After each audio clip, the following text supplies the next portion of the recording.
Glória a Deus. Podem assentar, queridos. Deus é bom o tempo todo.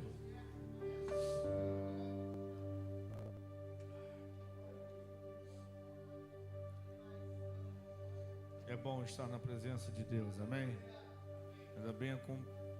Ainda mais bem acompanhado. Glória a Deus. Hoje é o nosso primeiro culto do mês de março.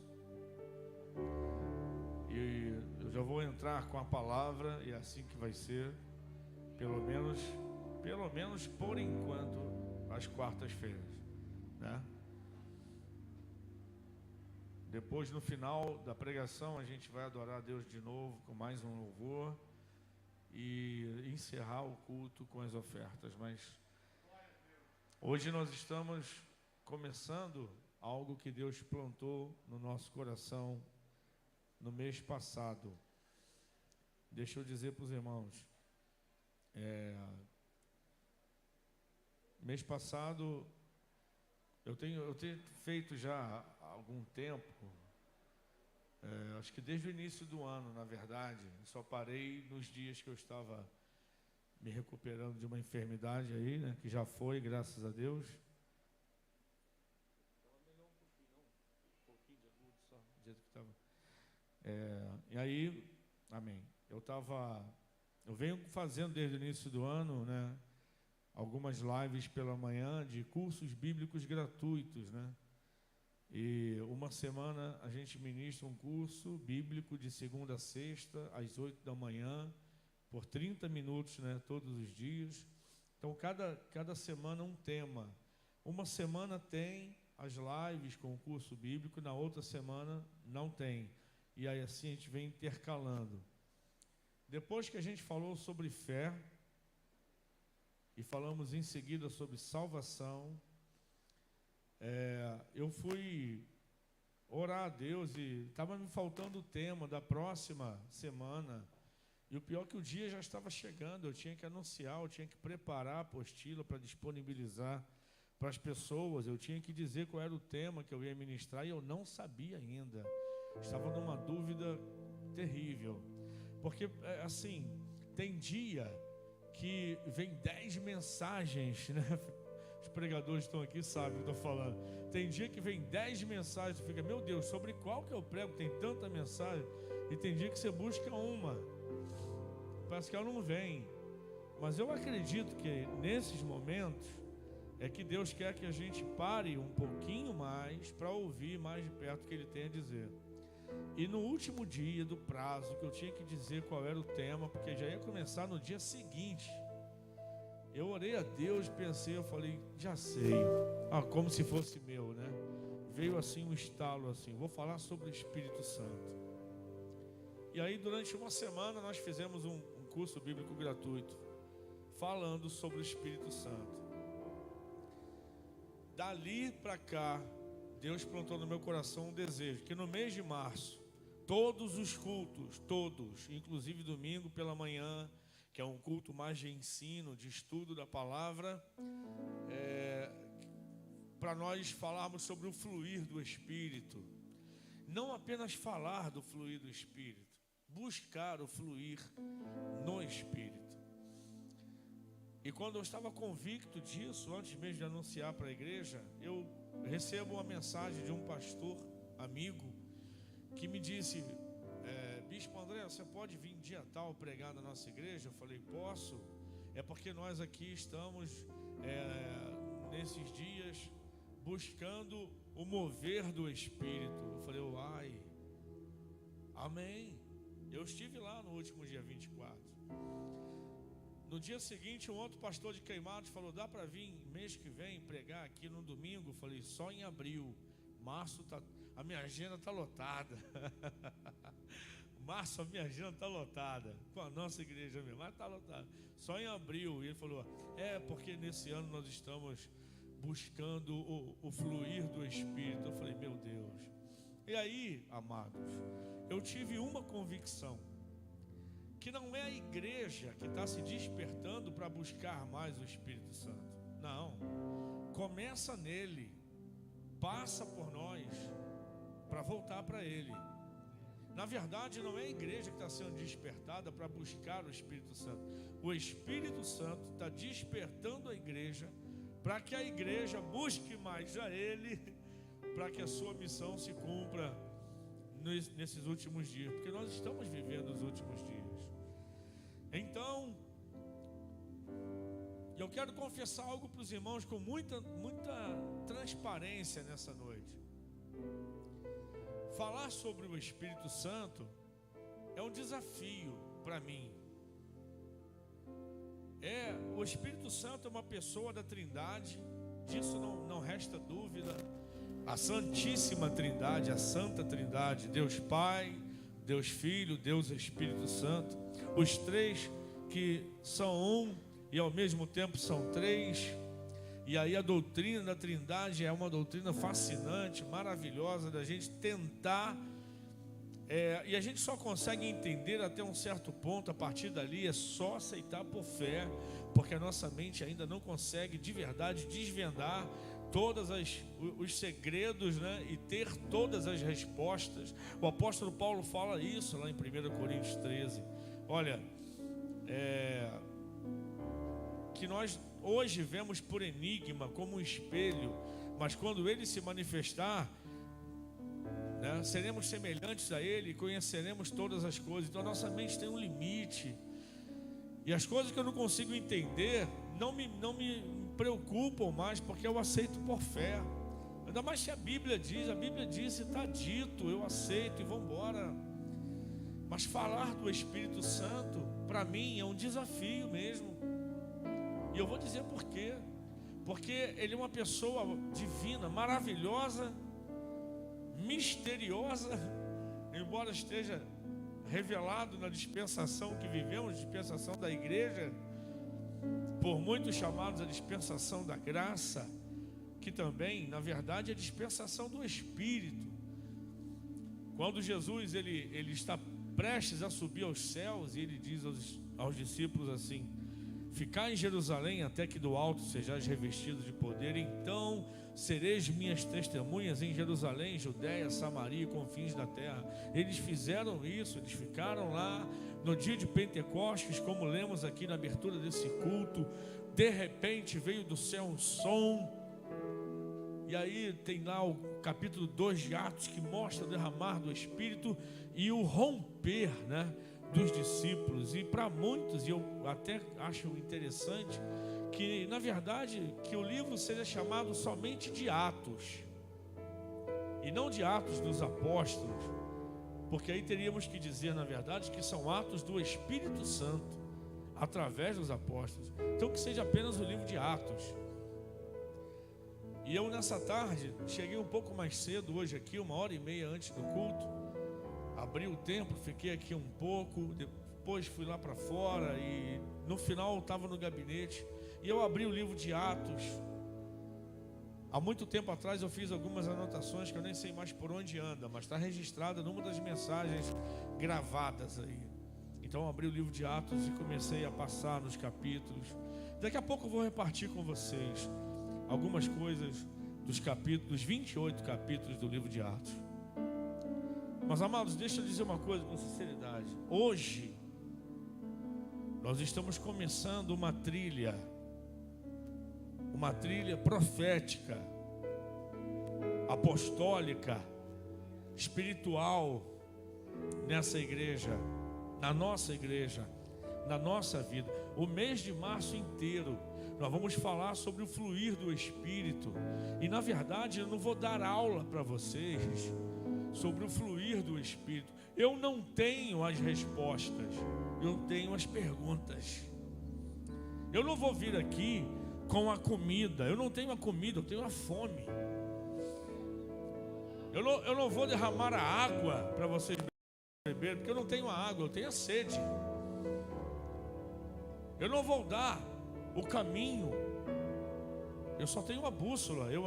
O caminho ainda precisa ser percorrido. Quando eu falo que falar do Espírito para mim é um desafio, porque quanto mais eu me prostro e me debruço sobre a Bíblia e leio textos sobre o Espírito Santo, mais eu me convenço, e com sinceridade eu falo nesse altar, que mais eu me convenço que eu sei muito pouco sobre ele. E aí eu vou vendo, e aí é uma conclusão minha, amados, que não sou eu, parece que a igreja, a noiva, de um modo geral, conhece muito pouco dessa pessoa tão maravilhosa, que foi derramada no dia de Pentecostes e liberada sobre todos os que creem, e conhecemos muito pouco sobre o Espírito Santo. Não vão ser cultos de estudo bíblico, embora a Bíblia é a nossa base de mensagem, de fé, de tudo, mas eu confesso para vocês que o meu coração arde na expectativa de todos esses cultos que nós vamos realizar aqui. Eu não tenho nenhum esboço de mensagem preparado para os cultos que vão acontecer, nenhum. Eu só tenho uma coisa no meu coração: eu tenho ouvido a voz do Espírito Santo dizendo apenas: vem, se apresente, vem, chega mais perto e faz o seguinte, traz a igreja com você. O meu convite para você nessa noite não é para vir aqui para ficar ouvindo os sermões que o pastor André vai pregar ao longo desse mês, como se eu tivesse as respostas. Como eu disse, eu tenho as perguntas. Na verdade, o que eu tenho é a sede. E o que eu quero, junto com você, ao longo desses cultos, a partir de hoje, é fluir no Espírito Santo, é nos aproximar dele pela palavra, pela adoração, pelo quebrantamento, pelo coração sincero, humilde e aberto, por uma alma rasgada diante do altar, e por alguém que olha para o céu e diga: ora vem, Senhor, vem, derrame-se sobre nossas vidas. Vamos juntos. Vai ser um mês incrível, se Jesus não voltar. Aí, porque se ele voltar vai ser mais incrível ainda. Mas vai ser um mês incrível. Deus já está fazendo algo diferente nesse lugar, nas nossas vidas. O lugar, na verdade, vai ser o mesmo. Você vai entrar todos os cultos, o lugar vai ser o mesmo, mas o Espírito Santo vai nos transformar em outras pessoas. Porque a igreja pode ser a mesma, mas os crentes desse lugar não podem mais ser os mesmos. Deus está nos chamando para nós não sermos mais os mesmos. Você aceita o desafio do Espírito nesses dias de não ser mais o mesmo, de fazer loucuras de amor por Ele. Eu vou te contar algumas coisas ao longo dessas semanas. Vocês sabem que a partir de amanhã à noite, para domingo à noite, eu falei: Deus, eu já combinei com a minha esposa, com a igreja, está tudo certo. Eu vou tirar esses 3 dias e 3 noites. É claro que eu vou dar uma descansada, mas assim, essas 72 horas aí para buscar a Deus. Para buscar a Deus. Eu tenho certeza que Deus vai dar respostas para perguntas que eu nem fiz ainda, porque Ele que sabe de tudo, irmãos. Eu me lembro de uma vez, vou começar a contar algumas coisas aqui. Eu me lembro de uma vez em que eu ouvi uma ministração que aquilo tocou meu coração. E foi do Coraiola, apóstolo Coraiola, quando esteve aqui pela segunda vez. Ele contou uma experiência assim, eu falei: tá aí, Deus. Eu não vou fazer porque eu vou imitar ele, porque eu quero imitar. Eu recebi um convite do Espírito Santo me perguntando assim: tem coragem de fazer isso? Ele contou que uma vez o Espírito Santo botou no coração dele o desejo de ir para a igreja e dormir uma noite no altar. Dormir no altar. E o coração dele começou a bater mais forte, ele começou a tremer de expectativa. E falou: bom, se Deus está me chamando, cara, vai fazer, olha, vai ter alguma coisa muito diferente. Imagina, eu largar minha cama, minha esposa, minha família, ir lá para a igreja, deitar no altar e dormir no altar. Eu estou preparado para as revelações que Deus vai me dar. E foi. Chegou na igreja, sozinho, dobrou o joelho, orou, deitou no altar, ficou de olho aberto, falando: estou aqui, Deus. O que o senhor vai fazer agora? E a noite foi entrando adentro, as horas foram passando e os olhos caindo de sono. De repente ele apagou. Ele acordou de manhã cedo. Não teve um sonho, pastor Fernando. Você lembra? Ele falou, não teve uma revelação, não veio um anjo, não entrou uma pomba pela igreja, não aconteceu nada, meu irmão. E antes que ele ficasse frustrado, ele orou antes de ir para casa, falou assim, eu não entendi, o senhor me chamou aqui e não fez nada, pô, só dormi no altar. E aí Deus falou no ouvido dele assim, eu só queria saber se tu tinha coragem de aceitar o convite. E aí ele entendeu que, sabe quando, quem é pai aqui sabe, quem é mãe, quem é pai, você pega o filhinho ali, que recém-nascido, que ainda cabe, você consegue equilibrar na palma da mão assim, e aí você pega aquele bichinho, e aí você encosta ou no sofá, ou sei lá onde, e põe ele no peito assim, e o bichinho apaga, fica dormindo ali, e você fica olhando, e aquele narizinho abre e fecha, de vez em quando e fica ali, só dormindo, e o pai todo bobo olhando, fala, rapaz, olha só, eu duvido pegar a Andressa hoje e conseguir equilibrar no meu peito, mas eu fiz muito isso com ela recém-nascida, ela, Bruna, Manu. Você deve ter feito isso com os teus filhos. E é gratificante você olhar para o teu filho e ter ele no peito ali. Só o prazer de falar, pô, meu filho está aqui, minha filha está aqui. E ele entendeu que tudo que Deus queria naquela noite é que ele deitasse no peito de Deus e dormisse, como um filho que se entrega para o pai. Às vezes você está esperando de Deus uma coisa extraordinária, que a terra se racha ao meio, sabe, que um terremoto aconteça no teu quarto quando você estiver orando. E na verdade tudo que Deus quer é que você deite a cabeça no peito dele e durma, e descanse, e sossegue a tua alma, e veja que Ele está cuidando de você. Eu vim para a igreja, eu falei, vou quebrar o recorde. Eu dormi 7 noites aqui, irmãos. Tínhamos uma réplica de uma arca ali, eu fiz igual Samuel.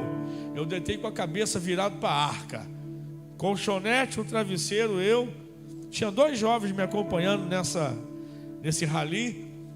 Um deitado ali onde você está, e o outro mais à frente, que eu lembro que era o Rafael Periá. Primeira noite eu dormi aqui, mas eu devo ter roncado muito, mas não aconteceu nada. Mas eu dormi, acordei e fui trabalhar. Na segunda noite eu ia sair do trabalho, ia para casa, via minha família e vinha para cá para dormir só. 11 da noite vinha para cá. Eu dormi a segunda noite, não aconteceu nada. Eu dormi a terceira noite, foi só ronco e sono, só isso. Mas na quarta noite, Deus me acordou às 3 da manhã. Eu acordei aqui, tinha os 2 rapazes ali dormindo.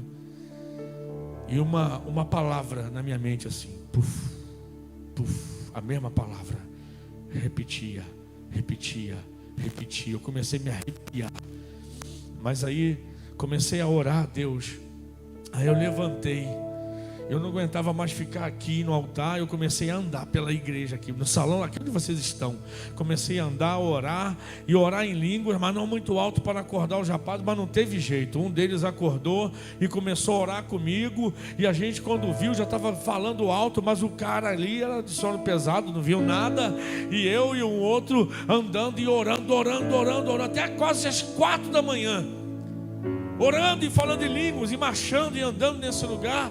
Quando eu sentei aqui, ele falou, o que houve? Eu falei, eu acordei com uma palavra no meu ouvido. Na manhã seguinte eu liguei para o meu pastor, que me dava na época cobertura espiritual. Contei para ele aquela palavra e falou, Deus te revelou algo. E era algo, irmão, ligado à batalha espiritual mesmo. Aquela palavra eu nunca tinha ouvido. E ele me deu uma direção, e eu fui no dicionário procurar o significado daquela palavra. Tive que ir num dicionário mais vezes, né? Um dicionário mais completo, para entender o que estava acontecendo. E aí eu entendi que Deus estava nos chamando. Aí eu botei a igreja para jejuar, botei a igreja para orar, e aí a gente começou a conquistar algumas coisas, e algumas coisas que estavam travadas começaram a ser destravadas. Então entenda uma coisa, às vezes Deus vai te pedir coisas muito simples, e você vai achar que é bobeira da sua cabeça. Bom, se você não imaginou aquilo porque quis, alguém plantou isso na tua mente, no teu coração. Então entenda, se é o Espírito Santo que habita em você, só pode ter sido Ele. Então faça. Quem sabe Deus vai te pedir. Sabe aquelas provas de amor que às vezes um apaixonado pede para o outro, ou a apaixonada pede para o apaixonado? Às vezes o Espírito Santo nos pede algumas coisas. E aí eu falei, tá bom, Senhor, eu vou dar esses 3 dias, mas com muito prazer. Eu não sei o que vai ser, eu não sei se tu vai me revelar alguma coisa, eu não sei o que. Agora eu sei de uma coisa: eu não vou sair do mesmo jeito que eu entrei. Nós estamos vivendo o tempo em que o Espírito Santo quer fluir, e ele vai fluir no mundo como? Pela igreja, na igreja e através da igreja. Quem é a igreja nesse lugar aqui? Você crê que Jesus está voltando, irmãos? E aí no meio desse mês de março ainda temos uma conferência de adoração, que eu falei com os discípulos, alguns discipulados atrás. Olha, foi ali na salinha. Deus plantou no meu coração uma conferência, e eu fiz um teste com eles. Se fosse para fazer uma conferência na igreja, qual que você acha que deveria ser feito? E aí houve um consenso, que no final eu revelei, que iríamos fazer o que estava no coração da maioria que abriu a boca ali: uma conferência de adoração. Porque o Espírito Santo flui quando Deus acha verdadeiros adoradores. Você não vai ser um adorador só quando você estiver no louvor da igreja. Você vai ser um adorador quando você estiver no seu BRT lotado. Você vai ser um adorador e viver como um adorador e manifestar a essência de um adorador, você e eu, por onde nós andarmos, porque é desse jeito que a coisa vai fluir. Levante a sua mão direita e diga para o Espírito Santo: flua através da minha vida, Senhor. Diga para Ele: flua em mim, Senhor.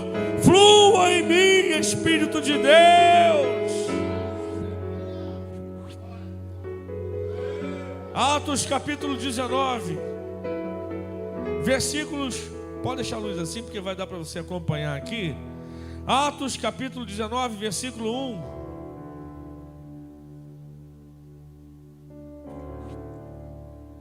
Tomei um susto agora que eu vi ali 20 horas e 40 minutos. Falei, o culto já acabou. Não, hoje não é domingo, não. Diz assim o texto, irmãos. E sucedeu que enquanto Apolo estava em Corinto, Paulo, tendo passado por todas as regiões superiores, chegou a Éfeso. E achando ali alguns discípulos, tem discípulos aqui, não tem? Aleluia. Disse-lhes, olha que pergunta, irmãos: recebestes vós já o Espírito Santo quando crestes? E eles disseram-lhe, nós nem ainda ouvimos que haja Espírito Santo. Perguntou-lhes então, em que sois batizados então? E eles disseram, no batismo de João. Mas Paulo disse, certamente João batizou com o batismo de arrependimento, dizendo que cresce no que após ele havia de vir, isto é, em Jesus Cristo. E os que ouviram foram batizados em nome do Senhor Jesus. Mas aí olha o que Paulo faz no verso 6. E impondo-lhes Paulo as mãos, veio sobre eles o Espírito Santo, e falavam línguas e profetizavam. Olha a pergunta que Paulo faz: recebestes vós já o Espírito Santo quando crestes? E a resposta deles é mais impressionante: nós nem ainda ouvimos que haja Espírito Santo. Paulo chega naquelas cidades por onde ele estava passando, pregando, ensinando, anunciando o Evangelho, e encontra 12 discípulos ali que não tinham ouvido falar de quem era o Espírito Santo. Irmão, eu não me assusto, né? Porque 2000 anos depois, nós estamos vivendo dias em que tem muitos discípulos que não sabem quem é o Espírito Santo. Por quê? Para quê? Como? Quem é? Qual o propósito? Eu não sei. Tem pessoas que ainda não conhecem, eu falei nisso lá nas aulas, eu não vou ficar dando aula aqui, não é essa, não, eu só quero refletir com vocês. Tem pessoas, por exemplo, que não conseguem compreender que o Espírito é uma pessoa. Eu falo, como que o Espírito Santo pode ser uma pessoa? Se o nome dele é Espírito, é santo, tá, mas é Espírito. Espírito não pode ser pessoa, porque a compreensão que muitos têm é que pessoa é isso, é carne, é braço, perna, cabeça, pele, osso. E na verdade ele é uma pessoa, porque ele tem todos os atributos de uma pessoa.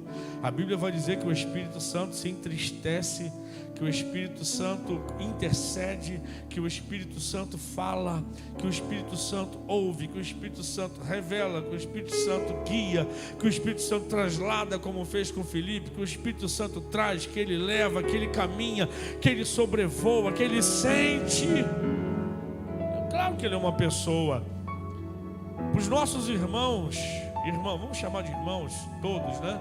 Porque somos da origem do mesmo Deus, Criador de tudo, mas existe uma religião pseudo-cristã, digamos assim, que chama o Espírito Santo de uma força ativa.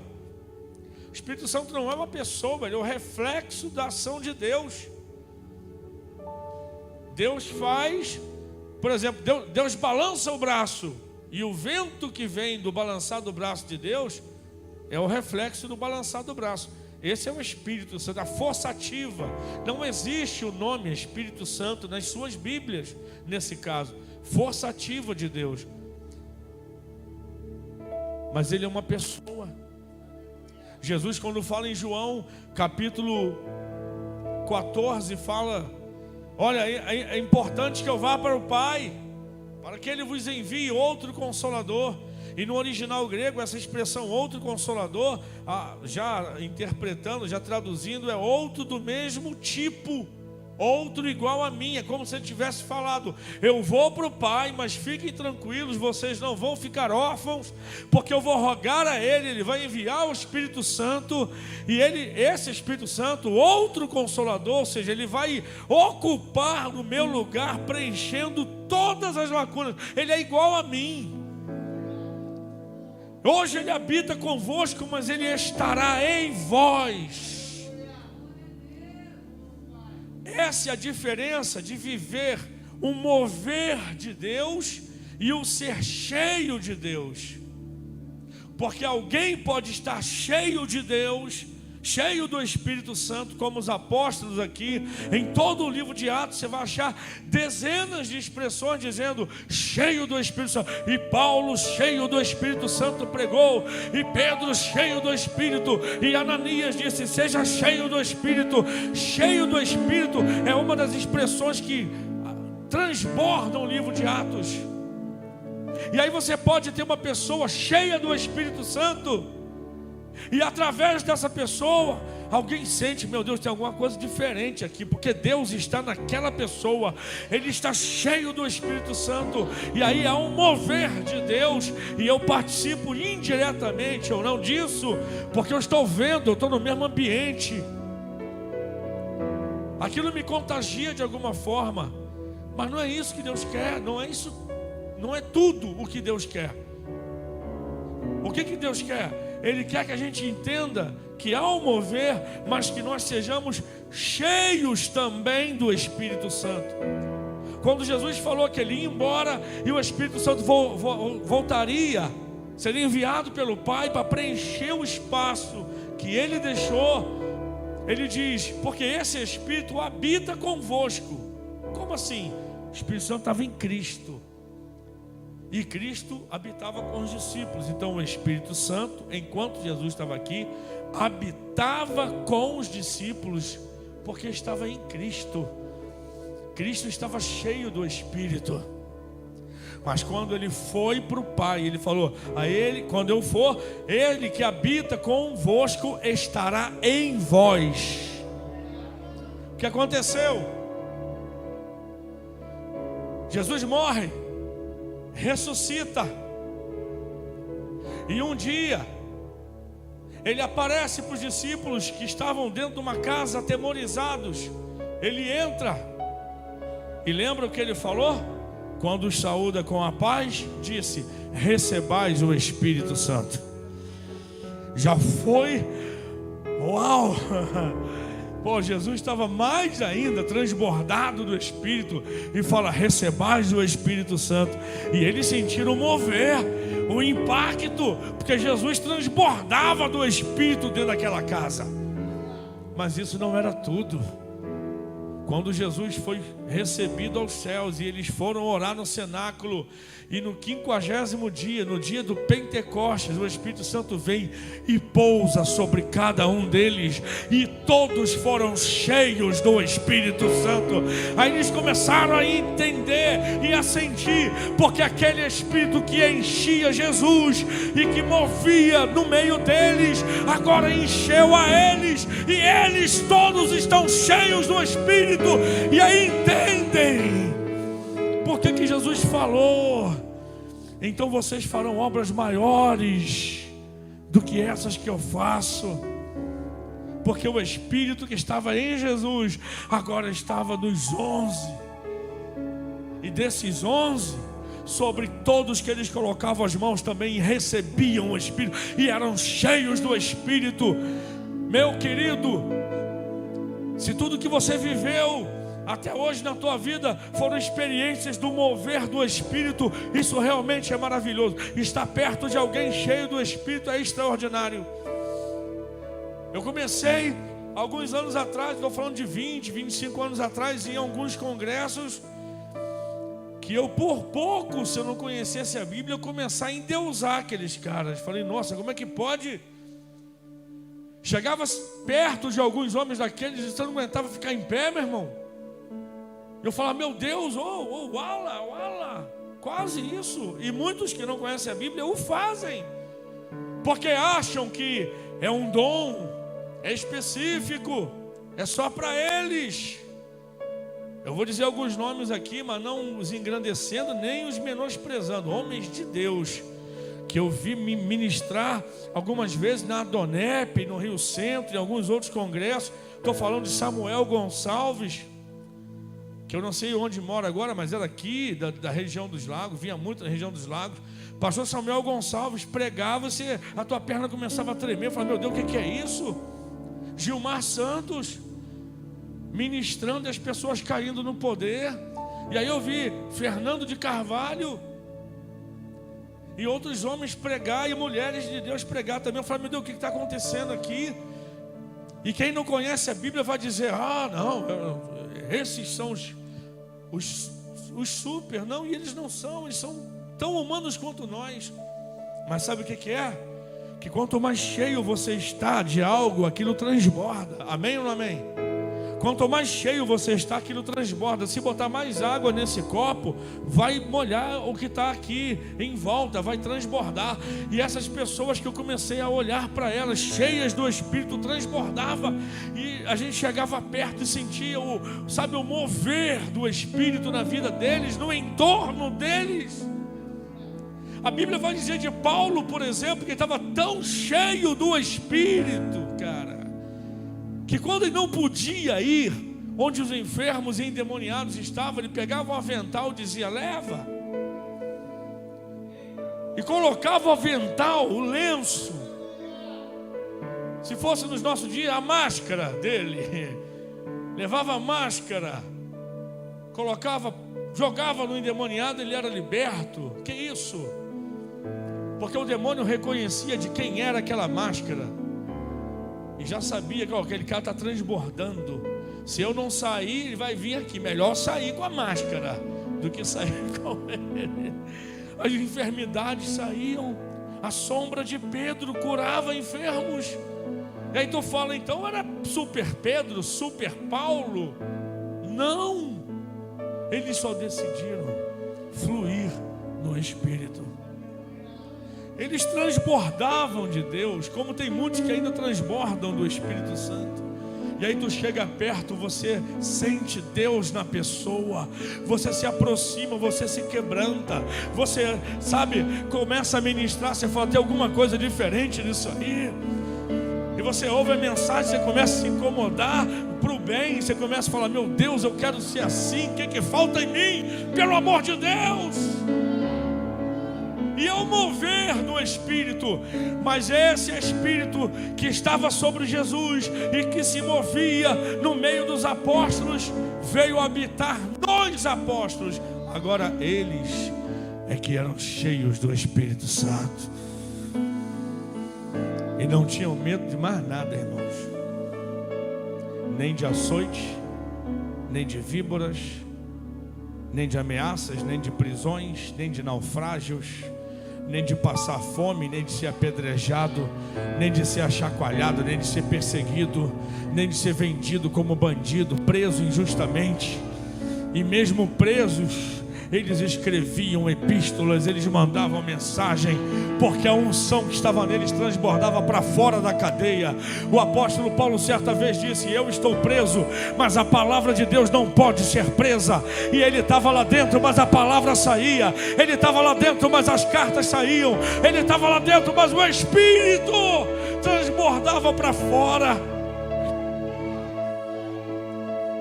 Fala para o teu irmão assim: você quer isso para você, meu irmão? Se você quer, fala, bata no peito: eu quero esse negócio para mim. Ah, eu quero, rapaz, não, nem que seja um pouquinho. Eu quero. Se a gente não entender que é um convite do Espírito Santo para entrarmos num mês do fluir do Espírito, não é para o mês de março, é para começar e levar-nos a um outro nível com Deus, a gente começa a ficar religioso demais, arquétipo demais,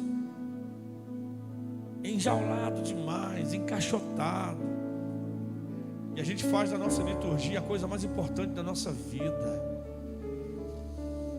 Precisamos fluir no Espírito de Deus. Bom, eu estava fazendo umas anotações no livro de Atos, meia hora, 40 minutos antes do nosso culto. Eu comecei a andar pelos capítulos de Atos dos Apóstolos. Não vou citar versículo, vou dizer: cada capítulo de Atos dos Apóstolos tem uma expressão ou uma manifestação do ser cheio do Espírito. A maioria dos capítulos de Atos trazem a expressão cheio do Espírito, às vezes mais de uma vez. Mas pega aí a visão.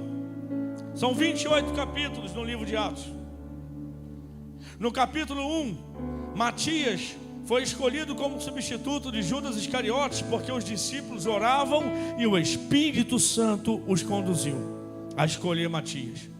No capítulo 2, no dia de Pentecostes, estavam todos reunidos no mesmo lugar, e de repente veio do céu um som como de um vento veemente e impetuoso, e encheu toda a casa em que estavam reunidos, e foram vistas por eles línguas repartidas como de fogo, as quais pousavam sobre cada um deles, e todos foram cheios do Espírito Santo.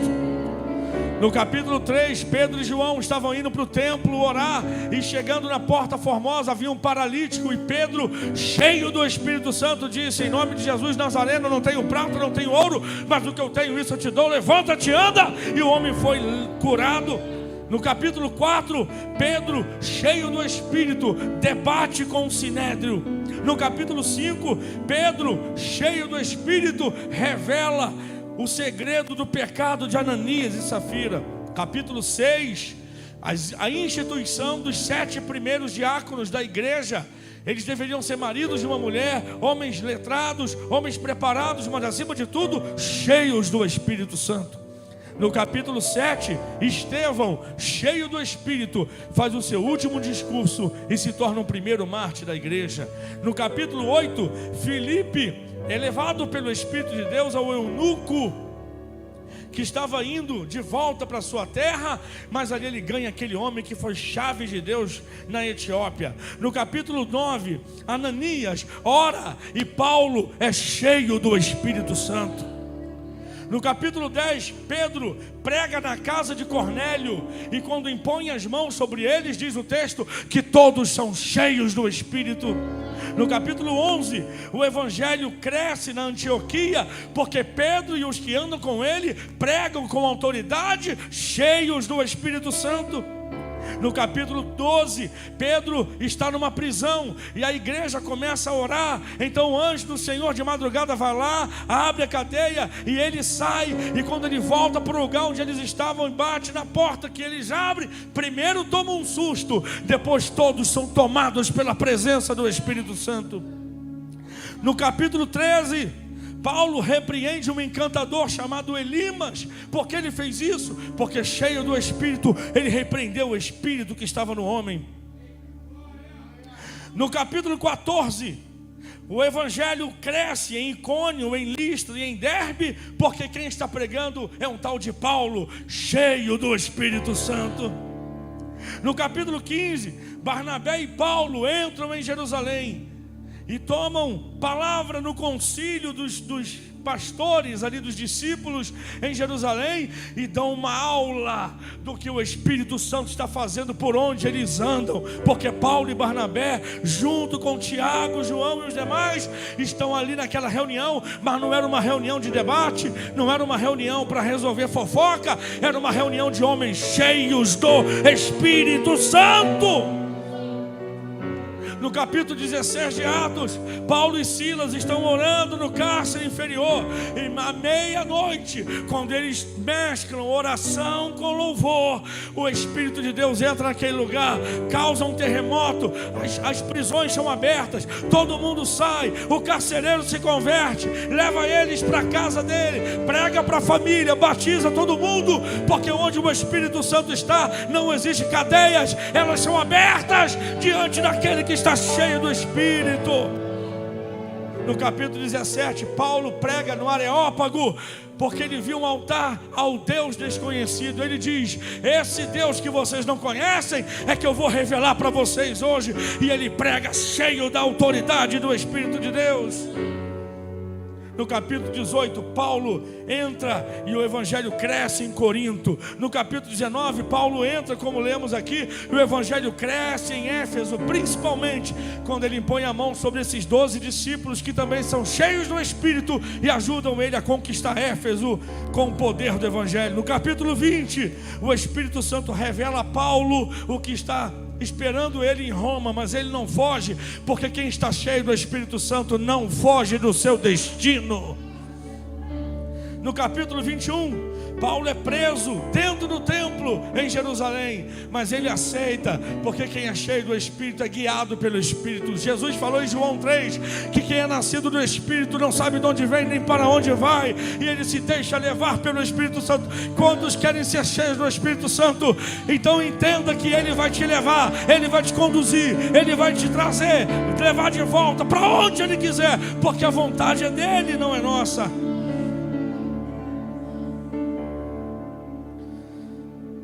Aleluia. No capítulo 22, o discurso de Paulo em sua defesa é algo emocionante, que deixa todo mundo impactado, porque quem discursa sem o Espírito Santo é só verbalgia, mas quem discursa no Espírito Santo, a palavra sempre chega no coração das pessoas. No capítulo 23, Paulo está perante o Sinédrio, porque quando você está cheio do Espírito, Deus te leva na presença de grandes. No capítulo 24, Paulo chega perante o governador Félix. Você sabe que Deus, para levar a presença de governadores, ele não pode levar qualquer um, tem que ser alguém cheio do Espírito Santo. Olha para o seu irmão e diga: se você se deixar fluir no Espírito, Deus pode te levar a falar com os grandes da terra. Olha a escadinha. Capítulo 23 de Atos, Paulo fala com o Sinédrio. No capítulo 24, ele fala com o governador Félix. E no capítulo 25, ele está diante do rei Agripa. Sinédrio, governador, rei. No capítulo 27, Paulo, no naufrágio que ele viveu, nenhum dos que estavam ali morreu. Sabe por quê? Porque o Espírito de Deus falou com ele numa noite anterior: fica tranquilo, vai acontecer, mas nenhum deles vai se perder. Quando o navio estava em pleno naufrágio, ele levanta a voz e diga: calma, senhores, o Deus dos céus me disse ontem que nenhum de vocês se perderá. Ele usa a seguinte expressão que Deus falou com ele: Deus me deu todos vocês em minhas mãos. Levante a sua mão direita e diga assim: cheio do Espírito, eu conquistarei a minha família. Diga: cheio do Espírito, Deus pode me dar um bairro inteiro. Diga: cheio do Espírito, Deus pode incendiar uma cidade. Seja cheio do Espírito Santo, meu irmão. No capítulo 28, para encerrar, Paulo ficou prisioneiro dentro da própria casa por 2 anos. Ele não podia sair. Sabe por que ele estava lá? Esperando a sentença de morte. Porque ele foi decapitado em Roma. Mas ele aluga uma casa esperando o dia do julgamento, que ele seria condenado. E sabe o que ele faz? Por 2 anos, não foi 1 mês, 15 dias, 14 dias de isolamento dentro de casa, 2 anos sem poder sair de dentro de casa. Já que ele não podia sair para pregar, ele abria as portas para que as pessoas entrassem na sua casa. Paulo criou a primeira célula, e dentro da sua casa, por 2 anos, Paulo pregou o Evangelho. Paulo botava a mão sobre as pessoas que eram batizadas, eram cheias do Espírito. Enquanto o diabo pensou que Paulo ia até preso dentro de casa, Paulo estava ali discipulando, pregando, ganhando almas e enviando missionários. Você pode ter limite para as tuas ações, mas o Espírito Santo não tem. Ele é Deus, Ele pode tudo. Levante as tuas mãos e adore ao Senhor, porque cheios do Espírito, ninguém segura esta igreja.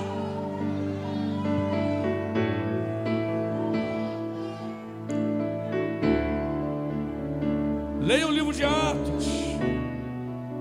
Gaste mais que 40 minutos que o seu pastor gastou hoje. Leia o livro de Atos. Você vai olhar para a igreja modelo e vai falar: eu acho que a gente tem que voltar em algumas coisas. Esse é o tempo. Falando em voltar, existem algumas histórias que mexem muito comigo, porque são histórias verdadeiras. Existia uma menina cujo nome era Rabia, uma judia, no ano 800 da nossa era cristã. Uma menina piedosa, cheia de Deus. Ela falou uma frase que virou célebre e nunca mais será esquecida até a volta de Jesus. Rabia, no ano 800 depois de Cristo, ela disse assim: Senhor, se eu te adorar só por medo do inferno, faz-me queimar no inferno. Se eu te adorar só pelo paraíso, exclua-me do paraíso. Mas se eu te adorar pelo que tu és, não escondas de mim a tua face. Quando nós adoramos a Deus, o que nós queremos? Quando nós adoramos a Deus como igreja, qual é? Como igreja individual, como templo do Espírito, qual é o desejo do nosso coração? O que está por trás do que todo mundo vê? Por trás da cortina da nossa alma. Rabia disse: Senhor, se o Senhor chegar à conclusão de que eu estou te servindo só porque eu estou com medo de ir para o inferno, me lança lá, porque não está valendo a pena. Se eu te servir, te adorar, só porque eu tenho curiosidade de saber como é que é o céu, não deixa eu entrar lá não. Agora, se o Senhor, olha a confiança que ela tem, olha a certeza que ela tem, olha a convicção e a maturidade que ela tem. Agora, se o Senhor achar em mim uma adoradora que tudo que quer é a tua face, por favor, não se esconda de mim.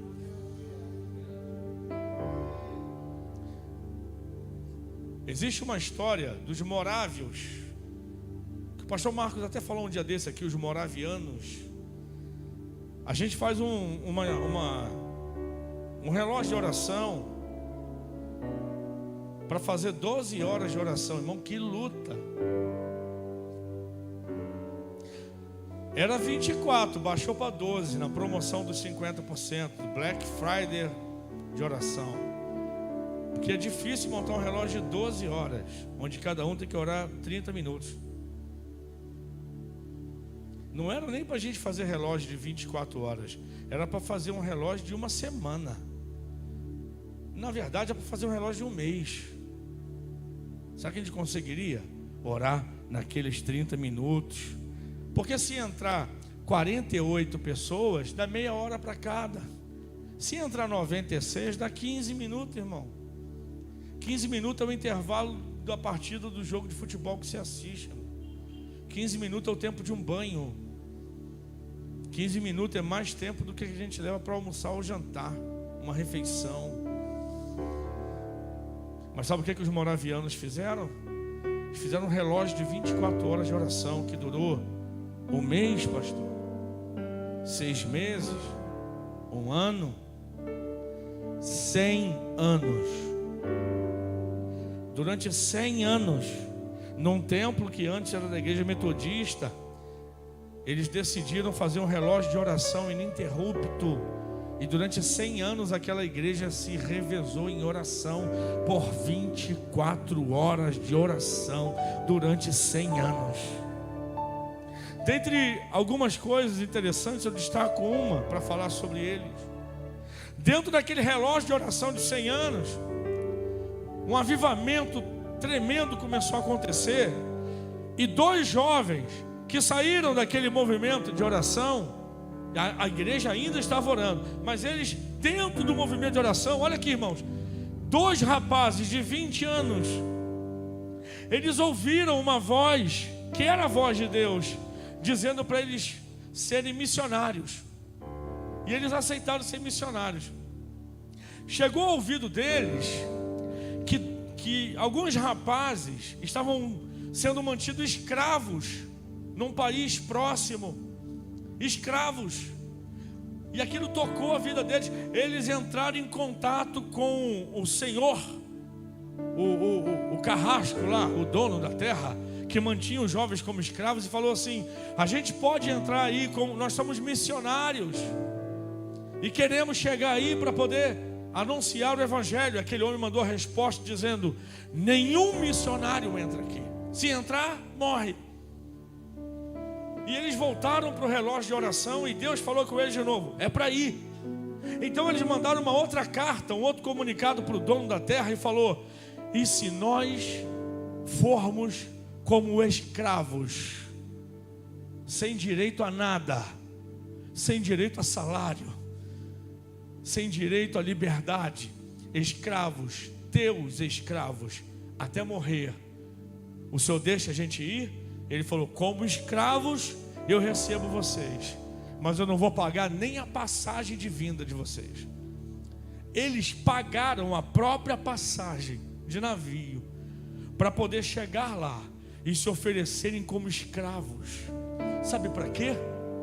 Para se infiltrar no meio dos outros escravos e pregar o evangelho, irmão.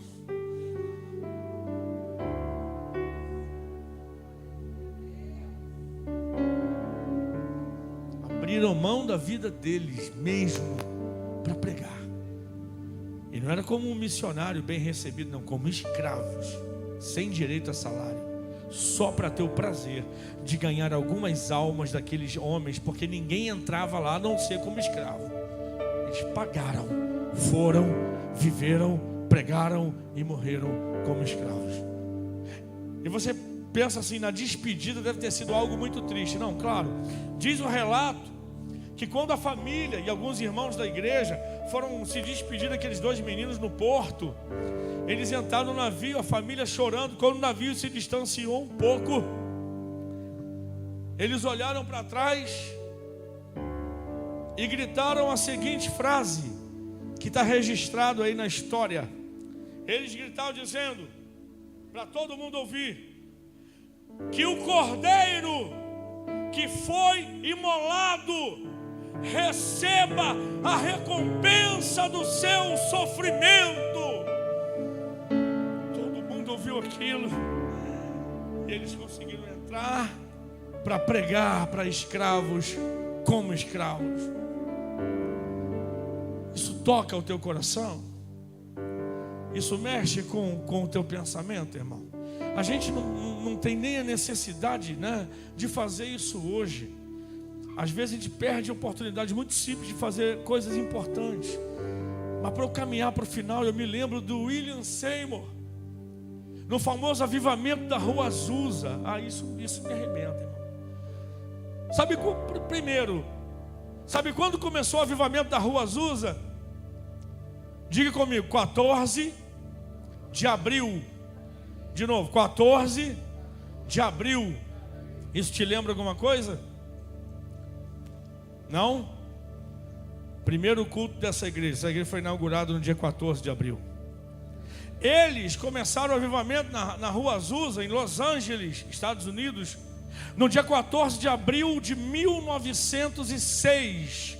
Nós começamos essa igreja, o primeiro culto aqui foi 14 de abril de 2006. 100 anos depois do início do avivamento da Rua Azusa, nasce mais uma igreja pentecostal. E o movimento pentecostal disse que pode até ter começado no país de Gales, mas o maior movimento a nível mundial de produção de avivamento, de envio de missionários, foi a Rua Azusa, em Los Angeles. Inclusive, disse que de lá saíram Gunnar Wingre e Daniel Berg, que eram dois jovens suecos que foram tomados pelo Espírito Santo no avivamento da Rua Azusa, em Los Angeles, por volta do ano 1910. Sabe quem são? Daniel Berg e Gunnar Wingre, dois suecos cheios do Espírito Santo. São aqueles que receberam de Deus o chamado e falaram: Deus, para onde seremos missionários? Para onde temos que ir? E o Senhor falou para eles: Belém, Brasil. Aqueles dois garotos vieram para o Brasil sem falar português. Saíram no navio, entraram na cidade de Belém do Pará, trabalharam para sobreviver e pagar o próprio aluguel, o próprio sustento. E começaram depois de um tempo a missão apostólica da fé, que depois veio a ser a missão apostólica, alguma coisa de Deus, que veio a ser a primeira igreja pentecostal conhecida como Assembleia de Deus hoje em dia. Começou lá. E sabe quem era o dirigente da Rua Azusa? Um senhor barbudo, negro. E nessa época, em 1906, negros e brancos não podiam frequentar o mesmo ambiente. Então eles não podiam ter a mesma igreja. O William Seymour, que tinha vindo das regiões pobres, porque era um afrodescendente americano, ele queria frequentar as igrejas, mas tinha brancos, então ele não podia. Então ele começou uma reunião na casa de uma irmã também de pele negra, e aquela família recebeu ele, e eles começaram a orar ali. E a irmã dona da casa, nas primeiras reuniões, foi batizada com o Espírito Santo. O próprio William Seymour, que não tinha experiência do avivamento do Espírito Santo, ele olhou aquilo e falou: eu não sei o que está acontecendo não, mas é coisa boa.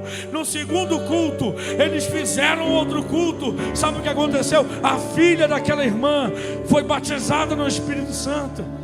Ela nunca tinha tocado piano. Ela andou na direção do piano, sentou no banquinho e ficou até o dia amanhecer, tocando piano e cantando louvores, cânticos espirituais, tomada pelo poder do Espírito e em variedade de línguas. Lá para o quarto, quinto culto é que o próprio William Seymour foi batizado com o Espírito Santo. A igreja na Rua Azusa, em Los Angeles, era num sobrado, era na parte de cima, e o piso, no caso o teto do primeiro para o segundo andar, o piso do segundo andar de madeira. Um dia a casa encheu tanto, e já viu o crente cheio do Espírito como é que é, né, irmãos? E ali cedeu o piso, caiu, e todo mundo caiu em pé. Uns levantou, machucou? Não. Então continua o culto, e continuaram o culto.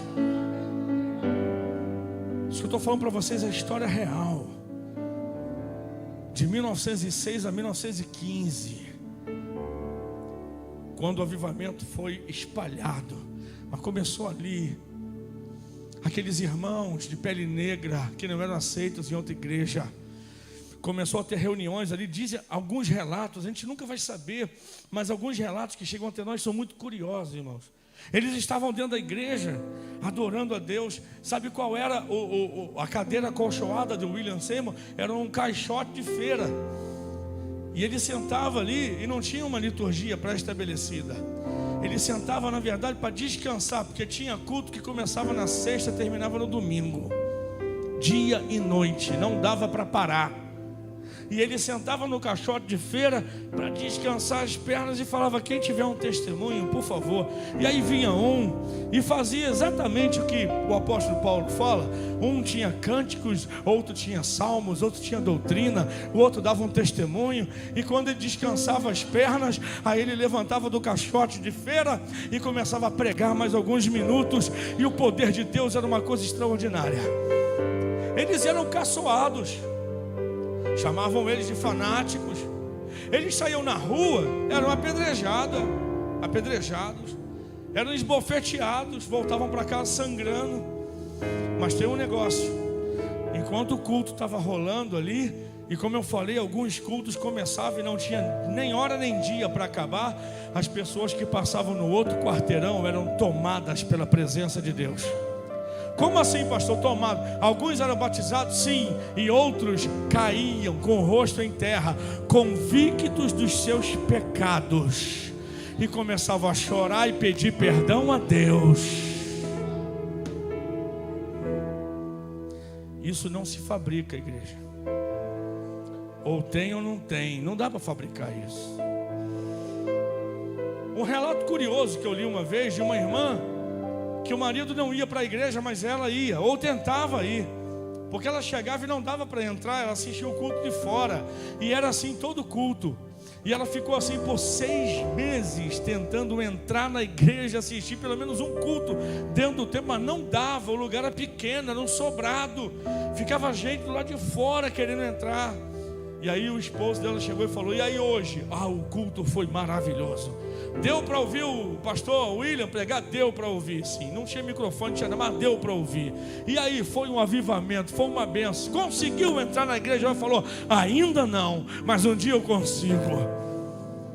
Olha em volta. Olha quantas cadeiras estão vazias.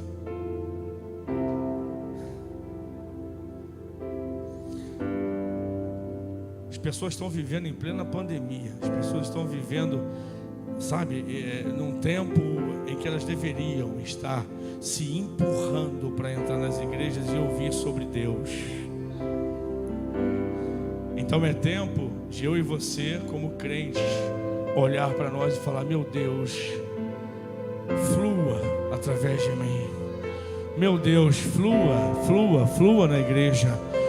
Porque as pessoas não querem apenas uma pregação eloquente, um lugar confortável, climatizado. Isso daí hoje se tem em qualquer rua. Sabe o que as pessoas querem cada vez mais? Encontrar Deus em mim e você, exalando, fluindo, transbordando. É claro que Deus está aqui, mas nós precisamos nos encher. Esse é o mês que está começando hoje, que eu estou dizendo: Deus, flua em mim, flua na sua igreja. Eu te convido para ficar de pé nesse momento.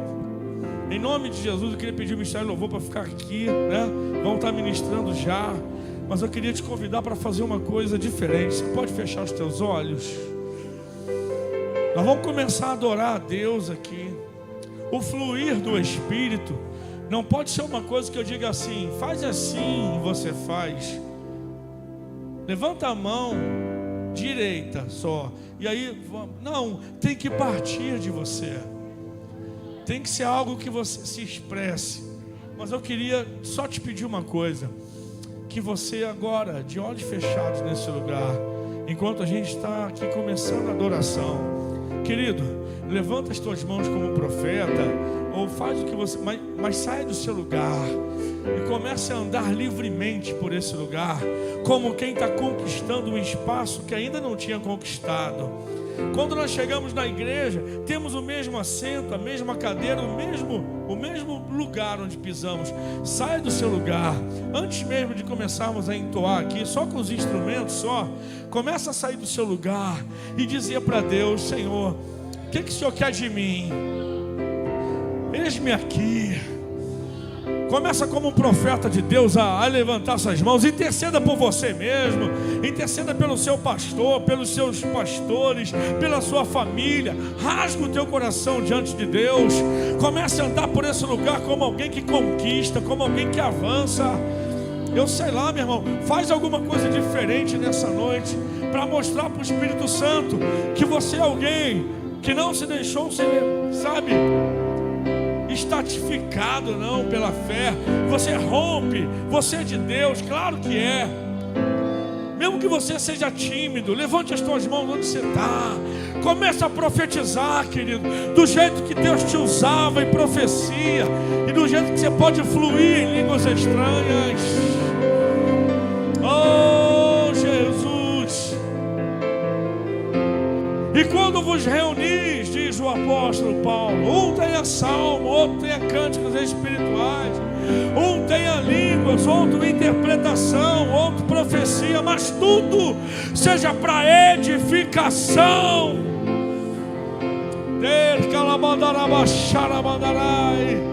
Adore ao Senhor, vamos adorar, adore mesmo, aleluia. Comece a fluir, começa a fluir, aleluia. Começa a fluir, ou deixar ele fluir.